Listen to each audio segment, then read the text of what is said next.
Fear the goo. Oh god. Wait. What's this? Okay. I'm assuming that's to go back. We won't click on that. But I will save.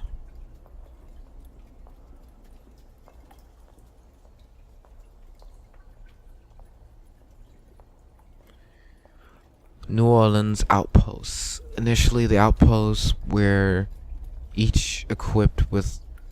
Normally, the outposts were each equipped with long-range radio systems able to communicate with each other, stave off loneliness, good for the morale, until the Australia outpost incident broadcast the screaming of an entire country on all frequencies. Now the outposts can only communicate with the Miskatonic hub, can't hear each other, good for morale.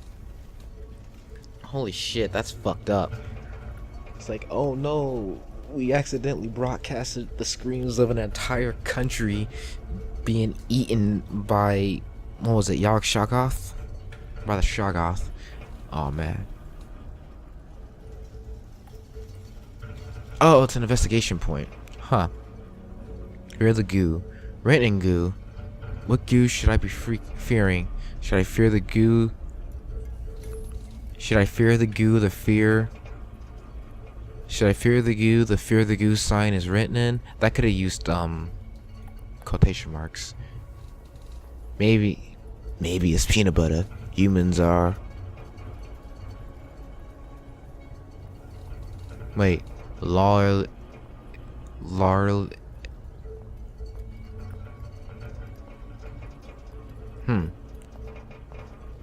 I'm sure that's just her animism. Allergic. Allergic. Oh, allergic. Maybe it's peanut butter. Humans are allergic, right? Only ones that hate deliciousness.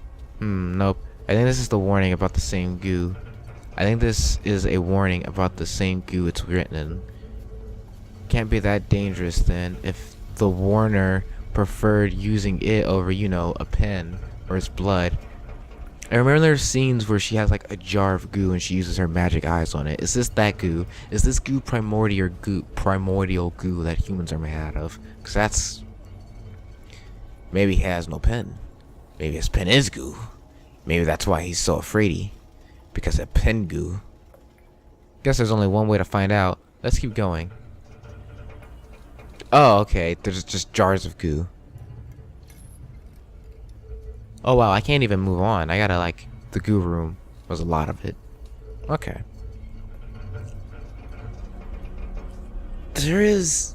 I mean, if we're being loose with the term gameplay, there is more gameplay. Because I thought, like, he would have abandoned the whole thing. And, like, I know how to make visual novels, so I was like, couldn't he have just, like, made it one of those, like, point and click thingies? And that's basically what he did. And that's fine. So, like... You know, if calling it a visual novel means it's imitating Japan, then like this does lean more towards adventure game to some degree. Which is fine. It's just fine. Adventure games are still games, you know? That's a lot of goo. God damn it. That's it. Okay, extraction facility. Initially, we thought the signs were overkill. The Miskatonic already being notorious for its anal retentive approach to the supernatural. Alas, after several decades and several thousand casualties, we learned that the most dangerous thing in our work was a wandering mind.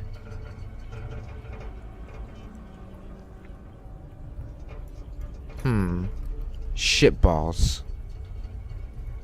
Door's locked. So there might be goodies inside. Eldritch goodies. Look, it says there, extraction facility. This must be where they're getting the goo. We gotta get in there. Why? Because if someone tells me to fear something, I like to know exactly what that something comes from and how to punch whatever made it in the head. Whoop some ass.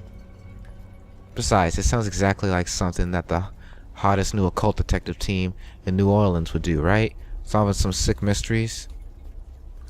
Okay. She's down. She's down for it. Record all findings. Oh, yeah. Ooh. That's a word I've seen before, but I don't know how to say it. Yaha. Yeah, if Bloodborne's taught me anything, you just say the ya like there's an A there. Like yaha girl. Yaha inthe. They were allowed a small number of personal effects on site, easier to just let them have their little trinkets than to enforce contraband rules. And the occasional knife in the gut for a supervisor was seen as an affordable expense. Yeah, it's Innsmouth! It's a poster for Innsmouth. But, yeah, as far as, so what was I thinking of? Yeah, as far as kinetic novels go, and I don't usually like kinetic novels. Oh. Cause I don't usually like the idea of kinetic novels, but this spices up not just kinetic novels, but visual novels in general. Cause it's like I'm clicking on things. I'm sure there's other visual novels that do that, but like I haven't played them yet. Looks like a poster of Innsmouth, home of the Deep Ones. Maybe that's where whoever lived here was from. What's a Deep One? There were this race of fishy, froggy folk that lived in this underwater city off the coast of Innsmouth. In exchange for plentiful fishing and crabbing seasons, they would mate with the local Innsmouth babes and create little baby. Oh, that's a lot of things. That's pretty hentai. That's pretty Lovecraftian. It's pretty fucked up. It's like, alright, we'll let you eat us, but we gotta come up on land every once in a while and fuck your wives and children. Yeah, okay, that sounds good with us. Like, fucking Christ, Innsmouth. I think it is pronounced Innsmouth though, but like I keep calling it Innsmouth for some reason. Apparently, it was a pretty sweet deal until some wandering douche came through the town and ruined it. Went and told the government. They torpedoed the underworld sea and rounded up everyone and sent them to concentration camps and whatnot. That sounds like the plot of Call of Cthulhu: Dark Corners of the Earth. Oh man. Kinda sad, really. I hear the little hybrid tadpoles were adorable. I mean, I don't mind. I mean, they tend to look more fishy than people a lot of times, and it's kind of like gross and weird. And like, I feel like there's gonna be like a lot of inbreeding and like racism, but like I wouldn't mind. I wouldn't mind sharing my town and genetic DNA with like, the fuck is that? BioShock shit. Look, a syringe. Does a beefy ass needle hole thing too. This goo is either going into something or coming out of something. Either way, it looks like it hurt like hell.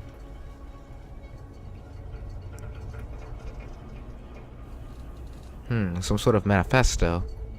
April 9th, half gallon. His name was Daniel. April 10th, 2 gallons. Told me to give her a locket to her lover. Oh. April 11th, 1 gallon. He was still alive. What have I done? Then it stops. Huh. What happened to record all findings? Huh. Looks like a diary. Each night my darling wife, hidden deep in the back of the room of an Orlesian brothel, prays to her goddess Shub-Niggurath. Keeping the faith groovy. That we might find a new home, that I might find work much less dreadful. She's becoming too large, too convincing. She's becoming too large to convincingly lie that she's carrying a human child, so we must gather our pennies and leave soon. There's a photo. Aww. Oh, look at her. So pretty, so full of tadpoles. Right? God damn. What a fish carrying cutie she was. And he's kind of handsome in that, you know, amphibious kind of way. Yeah, I mean, he's wearing a suit. He probably cleans up nice for a fish person, you know. I haven't seen The Shape of Water, but I hear people like it. Well, I haven't heard people hate it. Just that there's fish fucking in it. Aw. Why is that aw? Why is that not you? all the storybooks say that there's no purer love than that between a girl and a frog. Fuck, that's not even fucking wrong. That fucking princess and the frog bullshit. And what? God damn it. April 12th, 1936. Hey, that's yesterday. This is in the 30s. God damn it, there's still racism. But we've seen black chicks, and no one seems to have a problem with them. No one even has a problem with, like, Australians. A new prisoner was delivered for ooze extraction. He claims he was a riverboat captain with a ship that sailed up and down the Mississippi River. He claimed that there was a deep one refugee situated in the Minnesota. Oh, it's probably refuge. Is refugee with two E's then? Refuge situated in Minnesota, wherein my people live and thrive, hidden from the university's horrific testing and the government's terrible camps. I shall rescue my beloved tonight under cover of darkness, and we three shall make for Minnesota. I'll miss the radio call-ins, and they shall send someone to investigate my squalid concrete prison, but we shall be long gone. Huh. Looks like you didn't take this diary with you. The fact that it's here and not next to your corpse, or if you're already gone, not with you. Looks like the university was keeping this fella against his will, using him to extract you from folks. But why? Yeah, why would he keep his diary here for people to find him? Maybe we should ask him. No way, if the university's as evil as the guy says they are, we best keep our mouths shut and do a little independent investigation. Gotta find out what this goo is, what they're out using it for, and why they're being such bastards.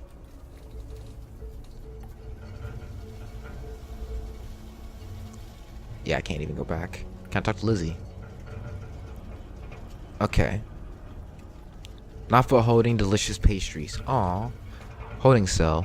Every outpost, no matter how small, no matter what research it housed, had to have a holding cell. The topic we study at the Miskatonic have an alarming rate of contagion.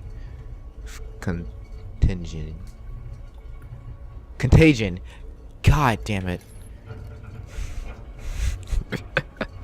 Oh no, the Eldritch Horrors is taking over my mind, preventing me from being able to read and speak. Whatever shall I do? Fucking shit on my dick. Another goddamn locked door. Man, she talks like I talk. God damn. Fucking shit on my dick. Charlotte, do you have a dick? Can witches grow dicks? Cause I'm into that. I just want you to know I'm into that. You look angrier than you should be. Sorry, the concept of, you know, privacy makes witches a little testy. Really? Whatever. Let's find ourselves some keys and F these locks up. Yeah, I want to look. I've seen these. These are movie posters of like some cute little eldritch boy who saves like this large eldritch monster princess, and it's like cute, and I love it.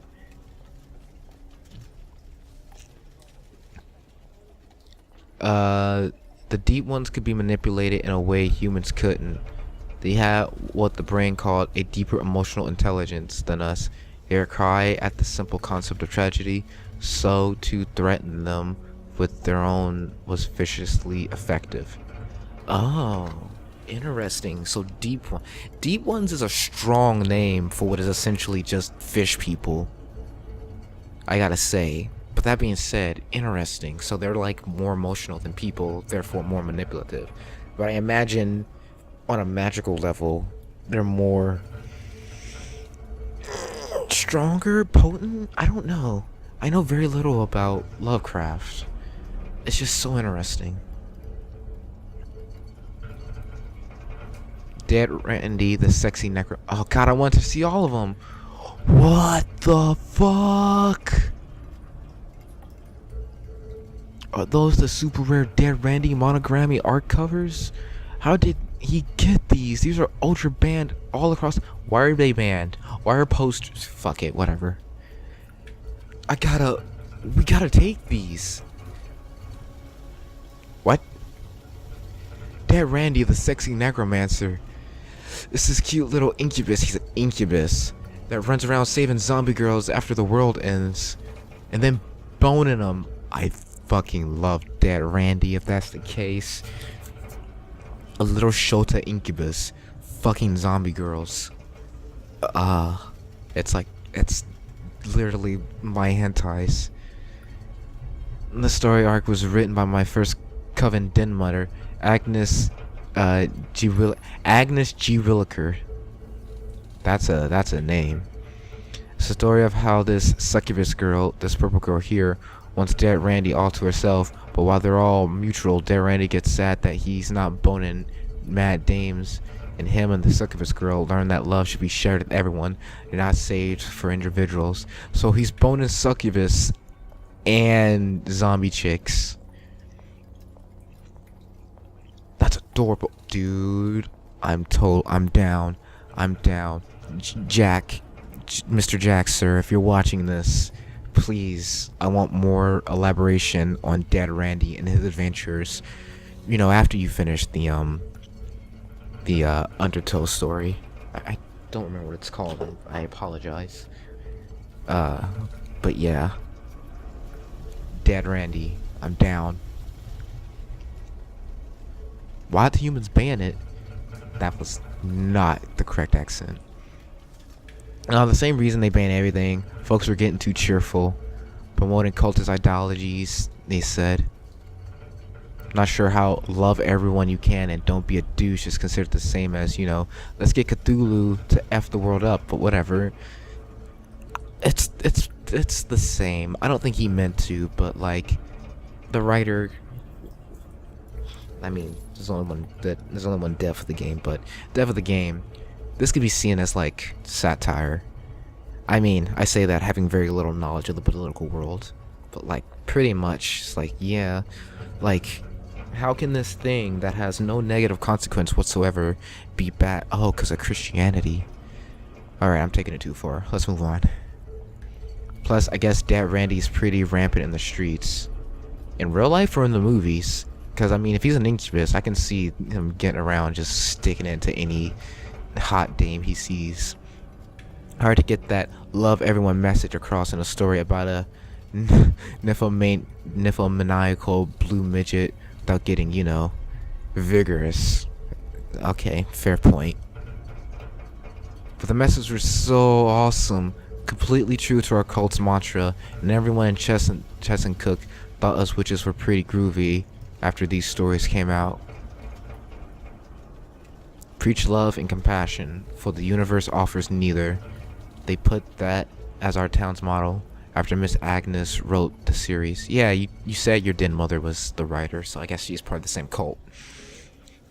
And that is a good, albeit dark, a good motto. Preach love and compassion, for the universe offers neither. I like that. I'd adopt that in my own image in some way one day. I don't know, I'll put it on Twitter or something. Come on, he's gotta have the hard copy somewhere. The girls in the coven will shit their minds when they hear what I found. But I want to see the individual ones. I can barely read that. Man, that's not fair. Maybe we'll find a way to steal them and put them in our room, and I can look at them individually there. Or I could just stand my ass up, get close to the TV, and fucking look at it.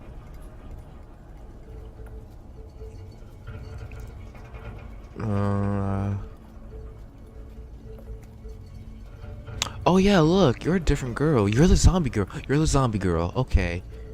And then she must be the succubus. Okay. Ooh. Dead Randy, the Second Necromancer, Death of a Deviant. Oh, spicy dimes. Dead Randy, the Second Necromancer, Harmony Arc, Episode 1, Death of a Deviant. Oh shit. Are you just gonna go through them one by one? Look at him, he's so cute and naked. It's so weird. And this is his first adventure. Once again, Dead Randy finds himself expelled from the Incubus Academy of Hell for failing to not look like a tiny idiot. Portions of the class forever exiled.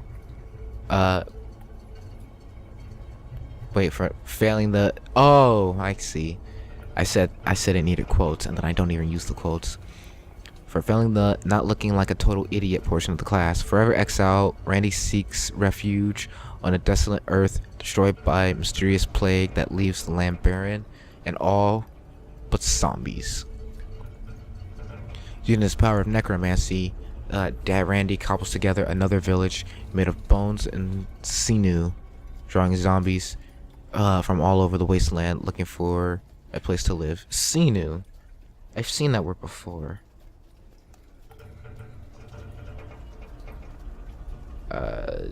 Sinew. Tough fibrous tissue. Bones and muscles, basically. Once populated, Randy effectively named his town the Bone Zone. Fucking shit. Oh yeah. A peek of few cute zombie girls on that shambling horde. One-way ticket to the Bone Zone.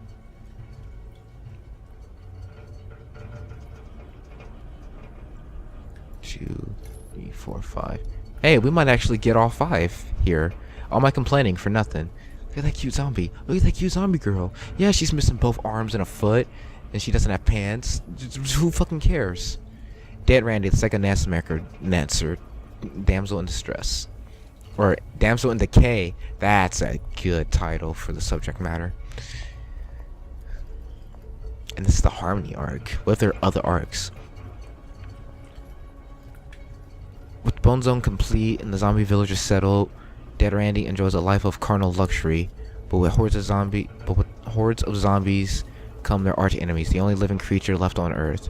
That's right, pack of feral Pomeranians are attacking villagers, the Bone Zone, and when one of his lovely consorts are dragged away, it is up to Dead Randy to save her and drive away the feral pup. Oh man, he's humping the shit out of that zombie. I'm starting to understand why they banned this arc.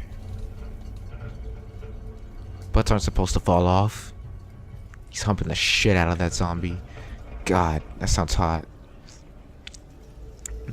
Dead Randy, the Second Necromancer,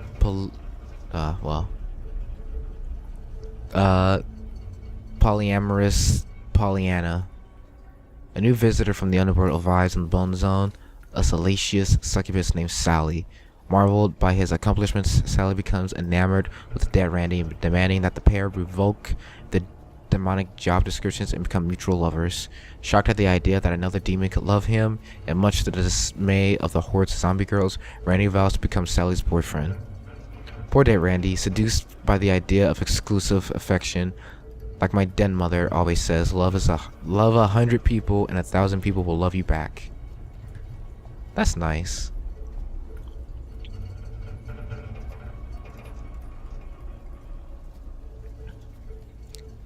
Trouble in Paradise. Dead Randy, the Sexy Necromancer, Harmony Arc, Episode 4, Trouble in Paradise. After a few months of unrelenting ravaging, Randy and Sally start to become bored of their exclusivity, but while Randy aches to share his love with the rest of the village, Sally demands that he spend his pent-up affection on grinding through their turbulent relationship.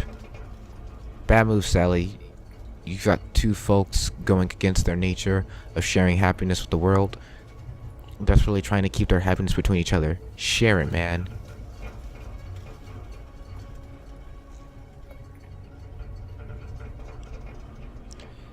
Dead Randy, the Sexy Necromancer, Harmony Arc, Episode 5, Monogamy Madness. Finally, Sally and Randy see the error of their ways after an amicable breakup and a promise to remain sharing a portion, albeit a small one, of their love between each other. Randy and Sally tear through the bone zone, vigorously loving everyone in their path. Oh, I love a happy ending. I guess the last 40 pages are just meant to, you know, lock the message down that they're fucking everything and each other 4 hours and miles ahead. Not quite sure what the zombie butt falling off is supposed to represent, but I'm sure Miss Agnes nailed the metaphor. Whatever it is. Okay, now it's just pervy. Your dead mother was a fucking perv. I learned about sharing affection with people I meet, being kind and caring, and learned not to judge others. Well, I had a bone mad zombie dames. Yeah, yeah. Oh, man. Let's carry on with the investigation. Designate sleeping areas. Designate sleeping area. Look, before we go any further, let me just say that what we do in the Miskatonic is sometimes a little vicious or a little sadistic, even objectively cruel, but it's necessary, alright? The university is a writhing cauldron of unrelenting malice. We do what we do to make sure you don't realize that fact. Sure. Ooh, key. A key to the holding cell. Let's head back to that locked door and check it out.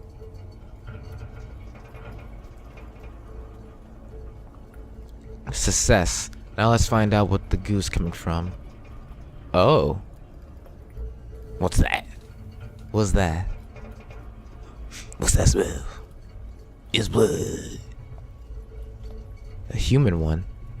With holes in it. Oh, like that one kid. Those humans need their brains? Yeah, they do. There's gotta be an explanation for this. Did you ever see stealing brains? To extract red orange brain goo out of them? Oh my god. So the whole, what's that smell? It's blood. Is a bloodborne thing. But like, extracting brain juice? That's also a bloodborne thing. Unless that's just a generalized, like, Lovecraft thing. Because Bloodborne's like the most Lovecraft thing ever. But yeah, fucking brain fluid, man. It's orange here, though. I mean, why? What's the point? To get more eyes on the inside, man. This is probably why they don't want us here. Because of brain goo specimens. Yeah. We're gonna have to play it cool. Figure out who we can trust at the university and ask them some questions. Well, Rummy's been here a while, and I know I can trust a fellow witch. And you can trust a fellow Lizzie. Well, I mean, you're just as guilty now since you're here, so... Exactly. That's like half the facility right there. Besides, I'm sure there's a reasonable explanation for all this. We just gotta be careful not to get fired for insubordination or treason or whatever. Come on, partner. Let's do us some sleuthing back at home base.